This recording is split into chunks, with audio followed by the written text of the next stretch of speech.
Después de hablar de estructuras de control, recuerde que ya llevamos 5 conceptos de los 7 importantes. Este no es un nuevo concepto. Vamos a seguir aplicando los mismos 5 conceptos que hemos aprendido. Dato, asignación, estructura de selección y estructura repetitiva. Esos son los 5 conceptos y siguen siendo los mismos 5 conceptos. ¿Qué es lo nuevo? Pues el tamaño de los ejercicios. Hasta el momento lo que hemos hecho es que un ejercicio, una función, un ejercicio, una función, y uno que otro se nos coló por allá que pedían 2 funciones en un mismo ejercicio, pero digamos que las 2 funciones eran totalmente separadas, independientes. Los ejercicios de aquí en adelante que están en la guía corresponden a este tema de diseño estructurado. ¿Qué quiere decir? Que para un ejercicio tengo que hacer varias funciones, mínimo 2, pero esas funciones, una se llama a la otra para poder hacer el trabajo. Trabajan cooperativamente esas funciones para solucionar el problema final. Eso es lo que llamamos diseño estructurado. Es agarrar un enunciado y descomponerlo en varias funciones que trabajan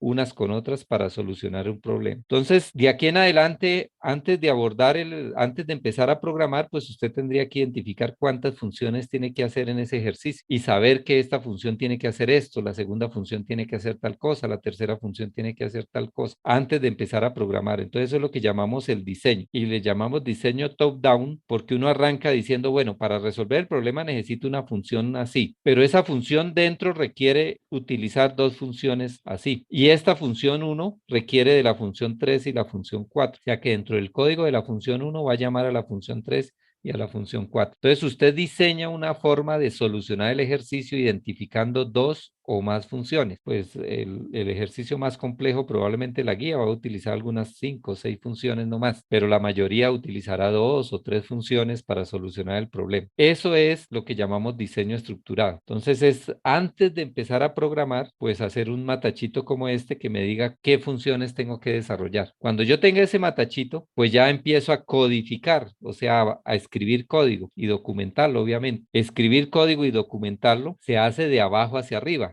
¿Qué significa de abajo hacia arriba? El diseño se hace de arriba hacia abajo. Ahora la codificación se hace de abajo hacia arriba. Que primero tengo que hacer estas funciones y probarlas y garantizar que hacen lo que tienen que hacer. Pocas palabras, yo no puedo hacer la función uno sin haber probado y saber que esta función 3 y esta función 4 están trabajando bien. Entonces yo hago la función, aquí no hay un orden entre la 3 y la 2, entre la 3 y la 4. Yo puedo haber hecho primero la 4 o primero la 3 y no hay problema, porque son funciones que no dependen una de otra. Entonces, supongamos que hacemos la función 4. Entonces, la pruebo, la documento. Si ya está funcionando, paso a hacer la función 2. La pruebo, la documento. Si está funcionando, pues hago la función uno que necesita esas 2 funciones. Hago la función uno, la pruebo, la documento. Y si está funcionando bien la función uno, pues hago la función 2. Esta función también parece suelta, pero la pude haber hecho antes de hacer la función uno pude haber hecho la función 2 que son independientes. Y después hago la función principal o la función, no sé cómo llamarla, la función que soluciona el problema. No me gusta llamarla principal para no confundirla con main de C. El main de C lo estamos usando simplemente para, main traduce principal, pero lo estamos usando solo para hacer las pruebas y no más. Entonces, esta función principal no se refiere al main, se refiere a la función que soluciona todo el problema. No se me ha ocurrido otro nombre. Función final, no sé, función final, función principal, función solución, podríamos llamarla, función solución. Nos soluciona el problema completo de esta función, pero hace uso de otras funciones. Entonces, ¿cómo cooperan esas funciones para solucionar un problema? Esta diapositiva más o menos explica eso. Imaginémonos que tenemos esas 3 funciones. Entonces, la función solución empieza a ejecutarse y en algún punto, supongamos en este punto, esto representa una estructura repetitiva que no es un while, pero pues es una estructura repetitiva, este for, pero son instrucciones de las que hemos visto, estructuras de selección, estructuras repetitivas, asignaciones, lo que normalmente entendemos como una función. Esa función en un punto necesita y hace un llamado a esta otra función. Eso es lo que se va a ver aquí en la animación. Entonces tengo mi función inicial, se empieza a ejecutar, se reserva el espacio de memoria para esta función. Significa que este espacio de memoria solo puede ser accedido por esta función. Nadie más puede tocar este espacio de memoria. Cada espacio de memoria es exclusivo de la función. Entonces en ese punto se llama a esta función. Entonces usted la llama con unos argumentos y se empieza a ejecutar esta función uno. Entonces la función uno se empieza a ejecutar aquí, pero fíjese que en esta función va aquí ejecutándose. Esa función quedó estática ahí mientras espera que ésta le devuelva un resultado, pero ahí quedó estático. Esos son los marcadores que pone el procesador o la unidad de control. Recuerden allá las partes de un computador, la unidad de control va controlando dónde va en cada función. Entonces, en esta función se paró ahí hasta que ésta no le retorne un resultado. Entonces, se empieza a ejecutar esta función instrucción por instrucción. Imaginémonos que íbamos aquí. Entonces, en este punto, llama a otra función, la función uno. Bueno, ahí me faltó dar otro clic para decir, cuando se empieza a ejecutar la función uno, se crea el espacio de memoria para esta función. O sea que este espacio de memoria que está aquí solo puede ser accedido por el código de esta función. Nadie más puede tocar esos espacios de memoria, inclusive los parámetros. Vea, estos parámetros son propios de esta función. Esos espacios de memoria solo los puede tocar el código que está dentro de esta función. Entonces, en algún punto aquí vayamos a llamar a la otra función, a la función 2. Entonces, la función inicial llamó a la función 1, la función 1 llamó a la función 2. ¿Qué ocurre? Que aquí también se detiene. Fíjese que hay unos marcadores, que eso lo hace la unidad de control, marca que aquí se paró el proceso de esta función hasta que no se ejecute esto. Aquí también se paró este mientras no se ejecute esta función 1. Y aquí se va a parar la función 1 hasta que no se ejecute la función 2. Entonces, cuando alguien llama a la función, en ese punto se llama a la función 2. Aquí estamos llamando a la función 2, llamando a que se ejecute la función 2. Entonces, la función 2, ¿qué va a hacer? Crea su espacio de memoria. Otra vez, este espacio de memoria es exclusivo para esa función. Nadie más puede tocar estas variables que están aquí. Solo se pueden tocar desde este código. Entonces, este código se ejecuta. Imaginémonos que ese código ya terminó de ejecutar y retorna un valor. ¿A dónde retorna el valor? Pues a donde llamamos la función. Eso es lo que hace un retorno. Este valor se va a retornar a donde llamamos la función. Recuerden, cuando retorna el valor, cuando ya llega el valor a donde tenía que llegar, pues esta memoria va a desaparecer porque ya se terminó el trabajo de la función. Ahí desapareció la memoria. Entonces la función retornó el valor y desapareció ese espacio de memoria. ¿Y qué ocurre? Pues aquí estaba parada la función 1 hasta que no retornara un valor. Ya retornó el valor, puede seguir. Evalúa la condición. Si la condición es verdadera, ejecutará estas instrucciones, pasa, se regresa al ciclo repetitivo, si no se cumple, se sale y termina. Si se cumple, vuelve y repite y vuelve y llama a la función. Entonces, esta función 2 se ejecutará en otro espacio de memoria. Lo importante es que en algún momento esta función 1 terminará. Esta función 1 termina y retorna. ¿A dónde retorna? Pues a donde llamamos a esa función 1. Ahí retornará el valor que le corresponde. Y cuando ella retorna, fíjese, aquí va a retornar el valor, y cuando retorna, recuerde que la memoria que utilizaba esa función se libera, o sea, se pierde, ya no es posible accederla ni siquiera desde la misma función porque ya no existe. Cuando alguien vuelva a llamar a esta función, pues se vuelve a crear otro espacio de memoria nuevo. Y aquí llegó el valor que retornó llegó aquí, entonces la función continúa, la ejecución de esta función continúa donde iba. Ya tenemos el valor de la función, pues continúa aquí, aquí hasta que retorne este X. ¿A dónde llegará? Pues a donde llamemos la función inicial. Si es en Excel, a una hojita, una celda de Excel. Si es en Python, en el código de prueba ya aparecerá en pantalla el print. Si es en C, pues en el main, allá llegará ese valor, y en el main lo que hacemos es imprimirlo en pantalla para saber si hizo bien las cosas o no hizo bien las cosas. Eso es lo que llamamos cooperación entre funciones. Entonces, el diseño estructurado, bueno, después de que retorne esta función, este espacio de memoria desaparecerá, ¿no? Aquí estamos suponiendo que retorna 4.7 a donde llamaron esa función, y ese espacio de memoria se libera, ahí terminaría. Ese es más o menos el proceso general de cuando un problema requiere de varias funciones y las funciones trabajan unas con otras para solucionar el problema. Eso es lo que llamamos cooperación entre funciones. Bueno, este sería un primer ejercicio que está en la guía del cálculo de unos tiquetes aéreos. ¿Cuánto cuestan unos tiquetes aéreos con unas condiciones que están dadas allá? Entonces, después de leer el ejercicio, vamos a leerlo.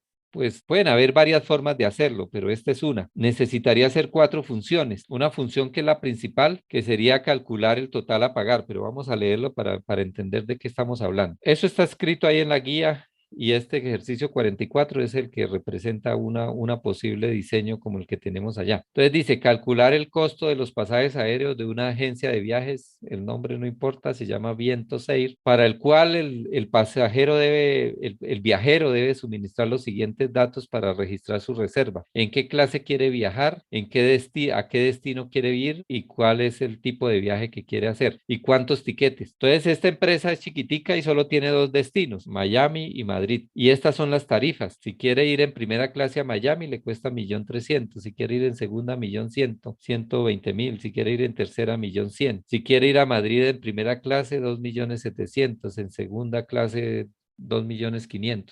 Bueno, ese es el enunciado. Entonces, además del valor del tiquete, recuerde que usted puede comprar 10, 20 tiquetes y pues se los liquidan con esa tarifa, pero le hacen descuento. Entonces le van a preguntar, bueno, ¿por qué motivo va a viajar usted? Si va a viajar de negocios, no le hacen descuento. Si es familiar, le hacen un porcentaje del 7%. Y si es turístico, le hacen un porcentaje, supongo que mayor. Ah, no, menor, 4.75%. Si va de paseo, 4.75. Si va a visitar alguna familia o 7% es el mayor descuento. Y si va de negocios, pues no le hacen descuento por ese motivo, por el tipo de viaje. Y hay otro descuento por el número de tiquetes que vaya a comprar. Entonces, si va a comprar tiquetes entre 0 y 3 tiquetes, pues no le hacen descuento. Si compra entre 3 y 5, 5 tiquetes, le hacen el 2.5 de descuento. Si compra entre 6 y 10, 5.38. Y si compra más de 11 tiquetes, 7.24. Entonces, con esas condiciones, el objetivo de este ejercicio es, bueno, ¿y cuánto tengo que pagar? ¿Cuánto tengo que pagar si voy a comprar, si voy para Miami con 10 personas en clase uno y bueno, y voy de paseo, voy de tipo de viaje, pues es de turístico. Es diferente que vayamos de paseo turístico a familiar porque los descuentos son diferentes. Bien, ese enunciado requiere que se desarrollen varias funciones y eso es lo que representa esa diapositiva que tenemos ahí. ¿A alguien se le puede ocurrir otra forma de calcular, solucionar el ejercicio? Perfecto. Pero antes de empezar a programar, pues identificamos. Entonces, yo necesito una función llamada total pagar. Voy a llamarla así. Este semestre estamos usando esa notación en Nightcase que es con subrayados. La anterior semestre pues utilizábamos otra notación, la camel case, que es que cada palabra inicia en mayúscula. La primera es minúscula y el resto en mayúscula. Bueno, la inicial solamente de cada palabra. Aquí es separar las palabras con subrayados. Así lo estamos trabajando. Entonces vamos a hacer una función que me calcule el total a pagar. Esa función, aunque aquí en el dibujo yo no lo hago, pero yo sé que tendría todos esos parámetros, el destino, por cuestión de el destino, la clase, en qué clase quiero viajar, el motivo, todo eso serían parámetros de esa función, motivo y la cantidad de etiquetas. Con todos esos parámetros, usted dice, ah, bueno, yo puedo calcular, hacer una función que haga eso. Dado el destino, la clase, el motivo y la cantidad, yo puedo calcular cuánto me cuesta todo ese paseo para tantas personas, la cantidad que vamos de paseo o vamos a visitar a un familiar, el motivo, o vamos de negocios. Si los días vamos de negocios, pues no hay descuento por ese motivo. ¿Nos queremos ir todos en primera clase o queremos todos en segunda o todos en tercera clase? ¿Y a dónde queremos ir? ¿A Miami o a Madrid? Esos serían los parámetros de esa función. Pero para calcular esa función, tengo que hacer otras funciones. Entonces, una que me calcule el valor individual del tiquete sin descuentos. Entonces, esa función requiere, bueno, vamos a tratar de acomodar esto aquí. Esa función que quiero hacer requiere parámetros. ¿Cuál es el objetivo de la función? Pues devolver cuánto vale un ticket solo, sin descuentos ni nada. ¿Cuánto me vale un ticket? Entonces, para hacer ese cálculo, yo necesito dos parámetros. ¿Cuáles son los parámetros que necesito para calcular el valor individual? Pues el destino y la clase en que quiero viajar, nada más. Con esas dos daticos yo puedo calcular el valor individual. Y ahora vienen los descuentos. Entonces, realmente estos descuentos son porcentajes. Entonces, ¿qué porcentaje de descuento? ¿Qué porcentaje? Aquí el PowerPoint me molesta porque convierte a mayúscula lo que yo quiero que sea minúscula, ¿no? Porcentaje de descuento por motivo. Descuento motivo, vamos a llamarlo así. Por motivo de viaje yo voy a tener un descuento. Entonces, se llamaría así la función. Fíjense que yo estoy planeando qué nombre ponerle a la función, qué parámetros debe recibir. Entonces, para el porcentaje de motivo, pues, ¿cuántos parámetros necesito? Simplemente el motivo. Entonces, si es familia, si es de negocios, retorno cero. El motivo sería el parámetro. Si el motivo es de negocio, retorno cero. Si el motivo es familiar, retorno 7, que es el 7%. No es el porcentaje en dinero, sino el porcentaje que debo hacer descuento. Ese sería una segunda función. También necesitaría otra función. Otra función sería esta que calcule el porcentaje de descuento por cantidad. Entonces vamos a llamarlo así, porcentaje descuento cantidad, la C es el minúsculo. ¿Y qué necesito? Pues cuántos tiquetes. Entonces, el número de tiquetes o cantidad de tiquetes, vamos a llamarlo tiquetes o n tiquetes, como quieran llamar al parámetro. N tiquetes, pues para devolver un porcentaje de cuánto me van a descontar por tiquetes, pues hago esa función. Y con esas tres funciones, recuerde que aquí no hay una jerarquía porque yo puedo empezar por cualquiera de estas tres. Lo que pasa es que en la diapositiva pues me queda muy montado, entonces por eso las pongo así. No significa que yo puedo comenzar por cualquiera de esas tres funciones. No puedo comenzar por esta porque esta va a necesitar estas tres. Entonces, debo comenzar por una de estas tres. ¿Cuál? La que usted quiera. Hagamos rápidamente antes de que se nos termine esta videoconferencia una. Entonces, hagamos, por ejemplo, para que no veamos que no importa el orden en que desarrolle estas tres, pero sí es importante primero esas tres antes que esta. Eso es lo que llamamos bottom-up. Codificar es empezar por una función de abajo de las sencillitas, simples, y terminar con la principal o la de arriba. Pero como estas no hay un orden, no dependen unas de otras, pues no hay problema, podemos hacerlas en cualquier orden. Vamos a comenzar por esta de descuento por motivo. Miremos qué dice. Dice que si el motivo es de negocios, es 0%. Si el motivo es familiar, debo retornar 7 y si es turístico, 4.75. Solo voy a retornar esos tres posibles números, o 0, o 7, o 4.75. Lo de porcentaje, pues se va a calcular luego respecto al valor del tiquete. Ese porcentaje se va a calcular respecto al valor del tiquete. Listo, entonces hagámoslo aquí en el mismo archivo de Python. Vamos a hacerlo ahí para subir un solo archivo, lo vamos a hacer aquí. Entonces, def, ¿cómo se llama la función? Entonces, porcentaje de descuento motivo. Motivo. ¿Y qué recibe como parámetro? Pues el motivo del viaje. Motivo sería una variable de qué tipo. Para nuestro Python sería de tipo string. En C ya nos tocaría de otra manera para no trabajar los tipos string. En C no es que no es que existan, sí existen, pero requieren que manejemos unas librerías especializadas en string y nos complica aquí el ejercicio. Entonces diríamos motivo negocios es 0, familiar es 1 y ya eso sería en lugar de escribir aquí string, pues escribiríamos entero. Recibe un entero y allá tendríamos que hacerlo con entero. Aquí voy a aprovechar que no hay problema con los string y lo hacemos string. ¿Y qué devuelve? Pues un número decimal porque representa un porcentaje. Va a devolver 0, 7 o el otro que se me olvidó, 4.75, uno de esos tres. Entonces, ¿de qué depende? Pues ahí viene el código. Sí, motivo igual a negocios, bueno, como diga no sé si dice negocio o negocios en plural, de negocios, dice allá, pues aquí lo voy a poner solo negocios. Si motivo es de negocios, entonces, ¿cuál es la respuesta?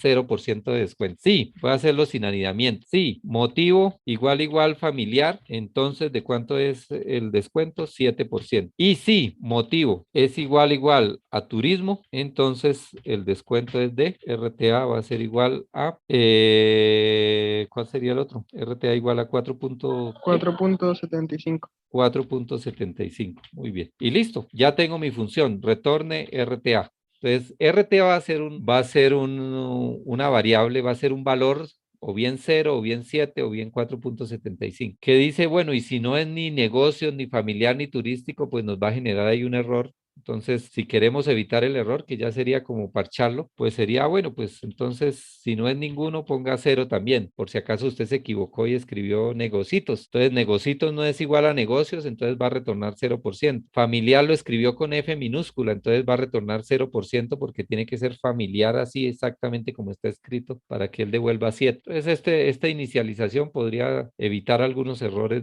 pero bueno, no es necesario, ¿no? Y lo es listo. Entonces, ¿qué sería el siguiente paso? Documentar esta función, qué hace la función, qué recibe, qué retorna, ejemplos de llamados de la función y pues probarla. Entonces, aquí la probaríamos en el código de prueba. Sería descuento a P descuento es la función, ¿no? P descuento motivo y le entrego dentro de paréntesis el argumento que quiera.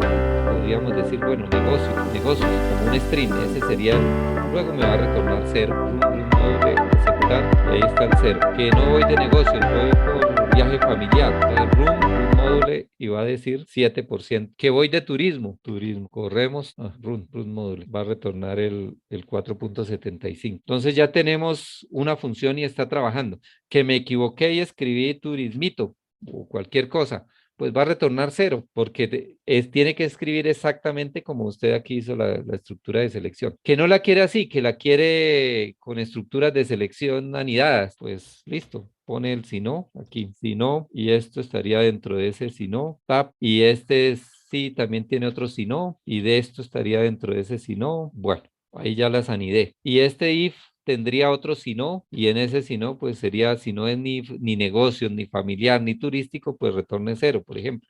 Podríamos quitar esto, otra forma de hacerlo, y da exactamente lo mismo, ¿no? Debe dar exactamente lo mismo. Entonces hay muchas formas de hacer el mismo código.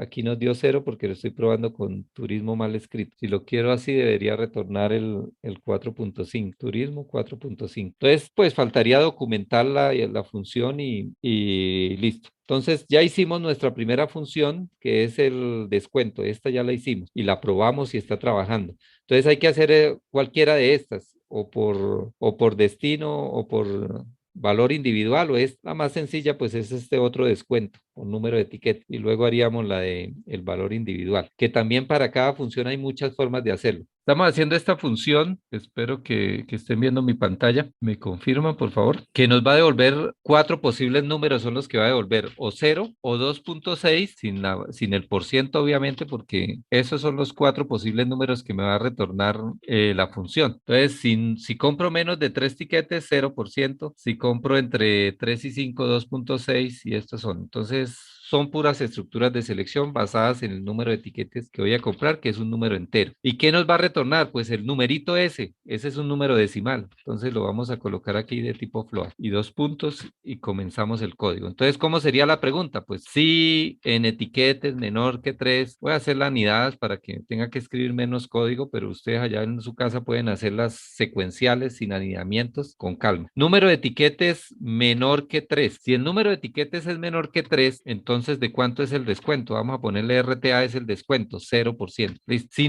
no es menor que 3 es porque es mayor o igual. Entonces no necesito preguntar aquí que si es mayor o igual que 3, porque si va por el lado del no es porque no es mayor, no es menor que 3, es mayor o igual de 3. Entonces la pregunta me queda más simple. Sí, número de etiquetes menor que 5, menor o igual. En etiquetes menor o igual que 5. Entonces sería que esté entre 3 y 5. Entonces, ¿de cuánto es la respuesta? Pues de 2.6. Y si no, ¿qué? Si no es menor o igual que 5 es porque es mayor o igual. Aquí vamos a programar para cuando sea mayor que 5 etiquetas. Pero todavía hay otra posibilidad, que esté entre 6 y 10 o que sean más de 10. Entonces aquí lo que vamos a hacer es preguntarnos si qué, si número de etiquetes, me falta una U, número de etiquetes menor o igual a 10. Entonces, si es menor o igual que 10, pues ya sabemos que cuánto es el descuento de 5.38, 5.38. Y si no es menor que 10, pues será mayor que 10. Ya no necesito preguntarme que si es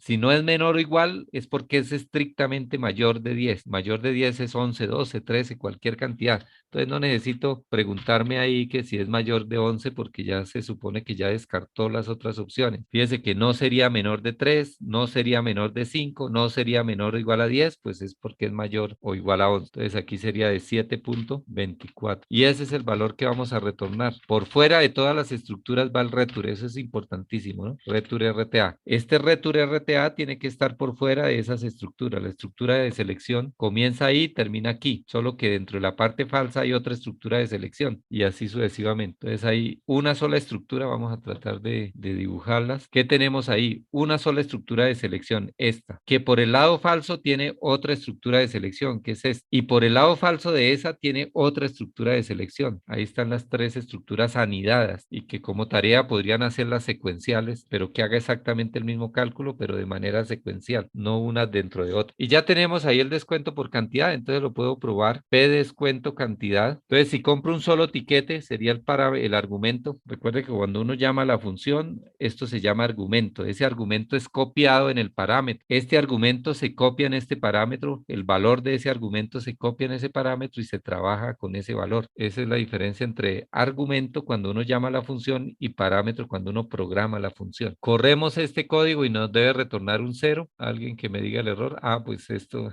no es código, entonces me toca meterlo dentro de comentarios. listo. Para dejarlo ahí, dejémoslo así, run módule y listo, dio 0. Entonces está funcionando para 0 tiquete, para un tiquete, para 2 tiquetes, para 3 tiquetes, probémoslo para 5 tiquetes o 4 tiquetes. Debería retornar 2.6, run módule, retorna el 2.6. Para 20 tiquetes, como es mayor de 11, pues debería retornar 7.34, 7.34. Para 10, exactamente 10 tiquetes, debe retornar 5.38. Ahí está el 5.38. Para 11 tiquetes, pues debe retornar también 7.24. Entonces parece que la función está haciendo su trabajo. Faltaría pues documentarla y listo, ya tenemos la segunda función. Tercera función, entonces volvemos al diseño. Este es nuestro diseño. Entonces ya tengo esta función y esta función. Entonces hagamos esta otra función, valor individual. Dados dos parámetros, el destino y la clase, pues calculemos el valor individual. Miremos, se me pierde el archivo aquí. Entonces, def, ese podría ser un ente que retorne un entero esa función, valor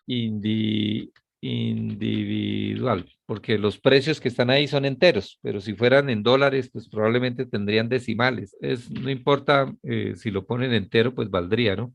Entonces aquí, ¿de qué depende el valor individual? De dos parámetros. El destino, que es una cadena, si es Miami o Madrid. Otra vez, si lo van a hacer en C, pues tendría que ponerse de acuerdo. Uno para Miami y trabajar eso como tipos de datos enteros. Uno Miami, dos Madrid, por ejemplo, para evitar el problema de las cadenas. Aquí no tengo problemas en Python. ¿Y qué es la otra? Y la clase. La clase es un simple entero. Primera clase, segunda clase, tercera clase. Entonces vamos a trabajarlo con un entero. También podríamos colocarlo con la palabra primero, segundo, tercero, pero nos rinde más aquí con un entero. ¿Y qué retorna esta función? Retorna un entero, que sería el valor del ticket. Pero si usted quiere decir, no, pero es que siempre los dineros los estamos trabajando reales, pues retorna un float. Lo importante es que es un número que representa dinero, ya sea entero o real, pero representa dinero. Y aquí pues se vuelve un poco más complejo. ¿Por qué? Porque la tabla nos presenta estos valores dependiendo del destino y la clase. Entonces nos toca preguntarnos, bueno, si destino es Miami, clase 1, devuelva esto. Si destino es Miami, clase 2, devuelva este otro 1200. Entonces se nos complica un poquito el código, pero son estructuras de selección. Solo que para que nos quede rápido y fácil, pues vamos a hacer las anidades, estructuras de selección anidadas. Bueno, quería copiar este código aquí, valor individual, para no estar pasando para allá, a ver si nos queda más o menos legible aquí. Bueno, sí, más o menos se entiende. Este sería primera clase a Miami, segunda clase a Miami, tercera clase a Miami y la otra serían las de Madrid, más o menos así. Bueno, entonces programemos. Usted puede empezar preguntando por la clase o por el destino, como quiera. Entonces yo voy a comenzar por el destino porque tiene dos opciones y pues como que es más, podría ser un poquito más sencillo. Entonces preguntaríamos, sí, destino igual Miami. Entonces aquí voy a programar si el destino es Miami y si no es Miami lo programo en el si no. Entonces como esta empresa solo tiene dos destinos, pues en el si no voy a programar Madrid, no me voy a complicar. Si no es Miami será porque es Madrid en esta empresa, pero si la empresa tuviera muchos destinos, pues la cuestión aquí ya no podría ser así de sencilla. Entonces lo voy a hacer así. En la parte verdadera voy a programar las tarifas para Miami. Aquí en esta parte if voy a programar las tarifas para Miami en este pedazo y aquí voy a programar las tarifas para Madrid. Listo. Entonces, si destino es Miami, ahora tengo que preguntar la clase. Sí, clase igual a uno. Entonces, ¿qué pasa con la clase uno? Ya sé cuánto vale el valor. Valor individual del tiquete, ¿cuánto va a ser? 1.300.000 pesos. 1, 2, 3, 1.300.000. Listo, ya tengo la clase uno. Si no es clase uno, entonces puede ser clase 2 o 3. Entonces me toca volver a hacer otra pregunta aquí. Sí, clase igual a 2. Entonces ya tengo la respuesta. Valor, clase 2 para 1.112.000. Perdón, 120.000. 1.120.000. 1, 2, 3. Y si no es 1, ni 2, ni 3, pues no tengo que preguntarme aquí. Suponemos que si no es 1 ni 2, pues será 3. Entonces vamos a colocar aquí valor igual a 1.100.000 pesos. 1, 2, 3. Listo. Entonces fíjese que tengo ahí muchas estructuras de selección, pero ¿en qué orden están? Esto es una sola estructura de selección, parte verdadera y parte falsa. La parte falsa todavía no la he programado. Y en la parte verdadera tengo una estructura if que dentro, vamos a hacer esto es en verde, sería una sola estructura de selección, que en la parte falsa de esa estructura tengo otra estructura de selección. Entonces esos anidamientos pues causan complejidad, pero pues desde que se entienda no hay problema. Entonces me faltaría programar aquí en el si no, en este si no, pues todo lo de Madrid. Entonces voy a copiar todo esto, aprovechar. Entonces si no es porque el destino es Madrid, entonces ¿cómo serían las tarifas para Madrid? Clase 1 para Madrid, aquí sería el valor de la clase 1, 2.700.000, 2.700.000, me faltan dos ceros. Clase 2 para Madrid, 2.500.000, 1, 2, 3. Y clase 3 para Madrid, 2.320.000, 2.320.000, faltan tres ceros. Y listo. Ahora, por fuera de todas las estructuras, al final de la función, pues retornamos el valor que calculé. El valor lo pudo haber calculado por aquí, por aquí, por aquí, por aquí, por aquí, por aquí. Esos son simples asignaciones. Vea, esto es una simple asignación, asignación, asignación, asignación, asignación. Pero no todas esas asignaciones se van a ejecutar. Al final, solo una de esas 6 asignaciones se ejecutará. O bien, si el destino es Miami clase 1, pues se ejecutará esta. Si el destino es Miami clase 2, solo se ejecutará esta, por lo que están anidadas. Entonces, solo se va a ejecutar una de esas asignaciones dependiendo de las condiciones y ya tengo el valor. Y ya tenemos casi de un tiro la función final. Este era valor individual, vamos a probarla. Habría que documentarla, pero pues lo más importante aquí es probarla. Valor individual, tiene dos parámetros, entonces le entrego dos argumentos. Destino, entonces primero el destino, supongamos que vamos para Madrid. Y el segundo es la clase, vamos en primera clase para Madrid a ver cuánto cuesta. Entonces recuerde, ahí lo que estoy haciendo en esa prueba es llamando a la función valor individual. Esa función tiene dos parámetros, entonces el primer argumento se va a copiar en esta variable destino y el segundo argumento se va a copiar en esta variable llamada clase. Y corrámoslo y probámoslo a ver. Bueno, hay un error con el comparativo igual, ¿no? Es igual, igual, igual, igual, run módule, y ahí nos dio que vale 2.700.000 en primera clase a Madrid. Entonces, aquí está la tabla. Madrid, primera clase, 2.700.000. Supongamos que vamos para Miami en tercera clase. Entonces, Miami en tercera clase. Run módule, aceptar. Y ahí está. 1.100.000, efectivamente es 1.100.000 el valor de tercera clase a Miami. Entonces habría que hacer muchas pruebas para saber si se nos escapó algo, pero pues supongo que está bien. Entonces ya tenemos tres funciones. En este ejercicio hemos hecho tres funciones. Las funciones son bastante simples, pero ya hicimos tres. Ahora faltaría esta total pagar que tendría todos esos parámetros. Vamos a... Profe, eso también lo podemos hacer en el parcial, ¿El qué? lo que estamos haciendo hoy.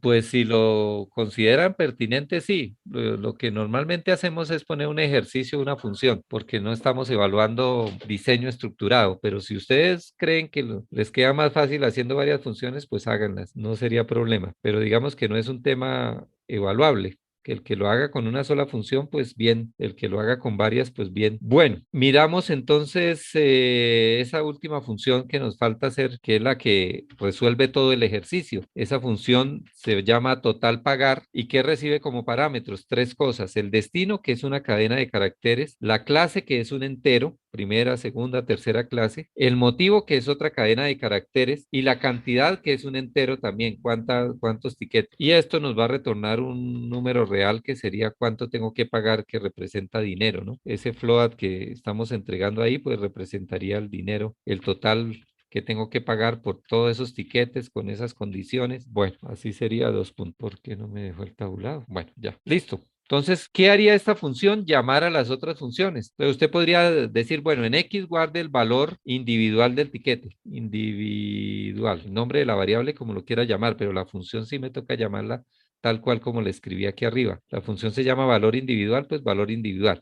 Valor individual requiere dos parámetros, destino y clase. Aquí sería pues también destino, es el mismo nombre. Usted la pudo haber llamado aquí, vamos a llamarla P destino, parámetro, parámetro clase. Los nombres, recuerde que cada función usted decide cómo llamar las cosas. Lo importante es que si le da esos nombres, P motivo, parámetro cantidad. Que si le da esos nombres, pues sea consistente aquí cuando lo llamemos. Entonces aquí que le digo, calcula el valor individual a partir de este P destino, del parámetro destino, P destino. ¿Y qué otro parámetro requiere el valor individual? La clase. Entonces, parámetro clase, P clase. Bueno, no me gustó el nombre P porque arriba creo que las funciones las llamé P, ¿no? P descuento, P cantidad, entonces se nos confunde. Pero bueno, lo que quería decir que no importa el nombre que usted le dé aquí. Por ejemplo, llamemos al destino D, a la clase C, al motivo M, no importa cómo haya llamado allá, y a la cantidad no la puedo llamar C porque ya tengo la clase C, ¿no? Entonces llamémosla N. La cantidad voy a llamarla n. Entonces aquí cuando llame a la función tengo que entregarle d,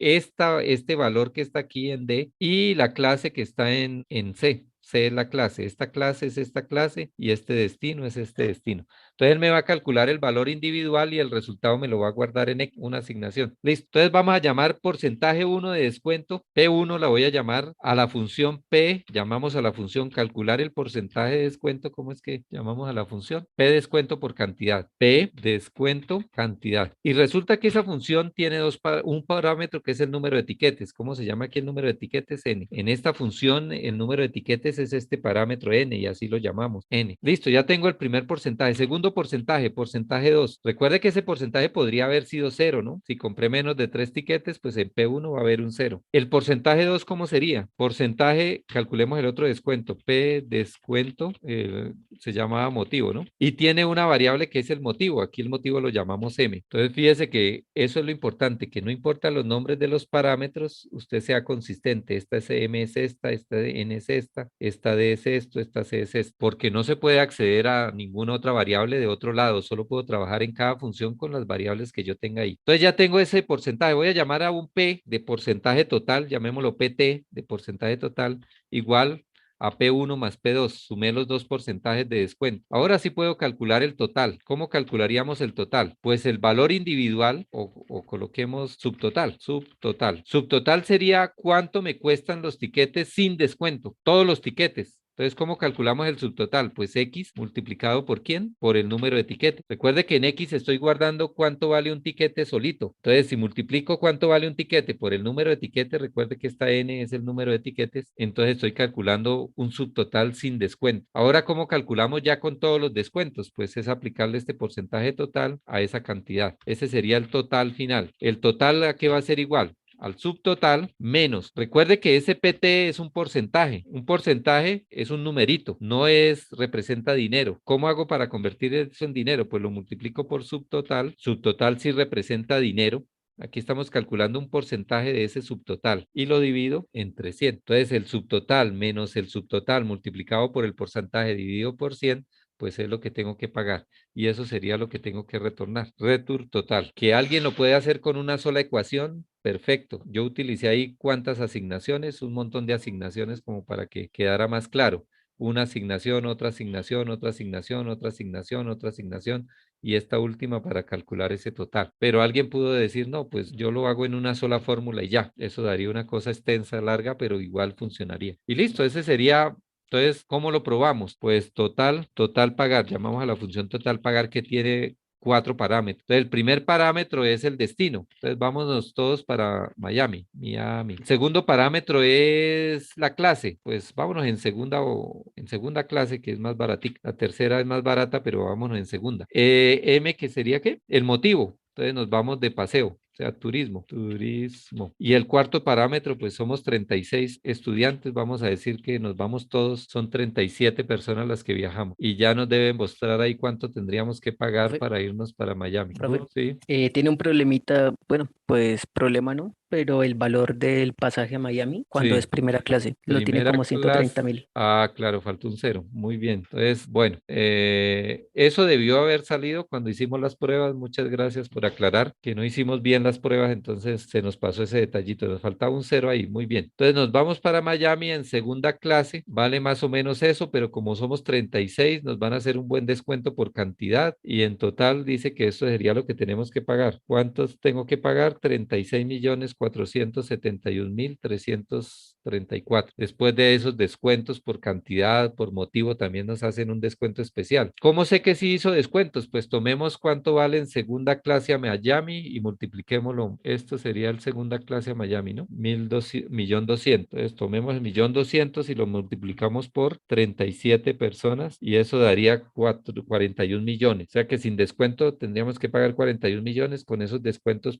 porque vamos de turismo y vamos, pues debemos pagar eso. Unos ejemplos básicos de prueba podría ser, bueno, vámonos para Miami en primera clase, vamos de negocios y solo un ticket. Entonces no va a haber descuento ni por motivo ni por cantidad, o sea que este sería lo que me cuesta un tiquete a Miami en primera clase. La respuesta debería ser Miami en primera clase, 1.300.000. Esos podrían ser ejemplos de casos de pruebas que son fáciles de calcular. Vea, dio 1.300.000, o sea que está haciendo bien las cuentas. Entonces, Esas 4 funciones que desarrollamos solucionan un solo ejercicio. Hay que documentar cada función por aparte, solo que yo aquí coloqué una especie de documentación para entender que de aquí para abajo todas esas funciones solucionan un solo ejercicio. ¿Que de qué se trata el diseño estructurado? Pues de identificar varias funciones para resolver un problema. Eso se llama descomposición. La estrategia se llama divide y vencerás y es aplicable tanto para la programación estructurada como para la orientada a objetos. En la programación estructurada lo que hacemos es dividir la solución en pequeñas funciones. En la programación orientada a objetos va a dividir la solución en clases y objetos. Allá después verán el concepto más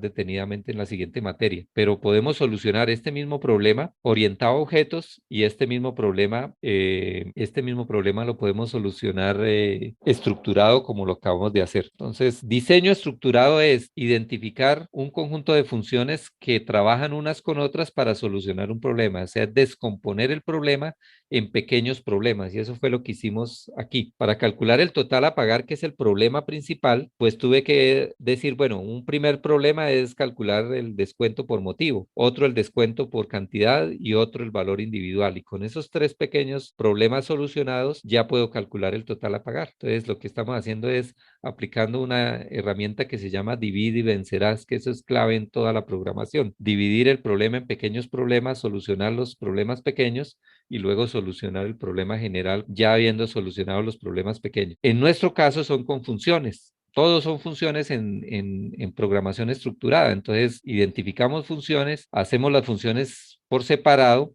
las probamos y luego integramos todas esas funciones en una sola función que soluciona el problema general.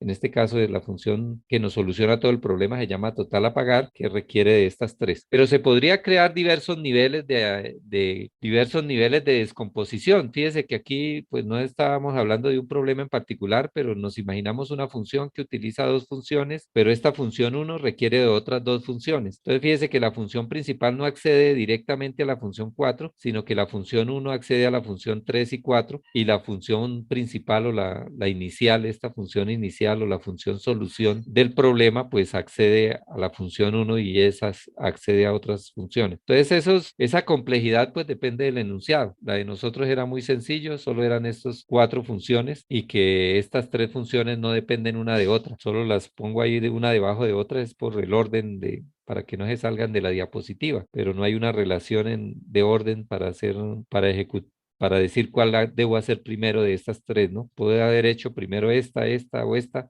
y da lo mismo. Otra persona puede planear de manera diferente el ejercicio. Si se les ocurre otra manera, pues está bien con tal de que calculen el total a pagar. Bueno, y esto es otro ejercicio de la guía, es el valor de una matrícula. Podríamos utilizar este diseño, podríamos utilizar otros diseños, los veremos en la próxima clase.